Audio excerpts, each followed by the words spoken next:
Andiyan na si ma'am. Guys, magsiupo na kayo. Andiyan na si ma'am. Lasig Borloloy. Sandali nga lang, Trisha. Ano ba, Joaquin? Umalis ka nga. Dito na muna ako upo. Ano ba to? Umalik ka na sa upuan mo para kang tanga. Andiyan na baga si ma'am. Magsitahimik daw kayo dyan. Para kayong mga...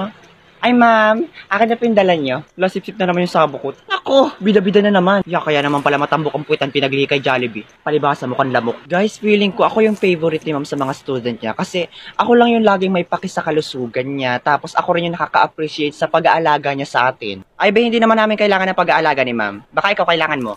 Bulldog ka kasi. Alam ko naman, Borloloy, na naiinggit ka sa akin kasi paborito ako ni ma'am. Halatang halata kasi. Ma'am, kami na lang po ni Turjang ang maiiwan mamaya para maglinis ng classroom. Di ba, Turjang? Hala! Shut the fuck up, you dumb bitch! Desisyon ka dyan, kakalinis ko lang kahapon. Ang tamad mo naman, buti pa ako masipag. Ay, ma'am, nakuha ko na nga po pala yung bag nyo. May iutos pa po ba kayo?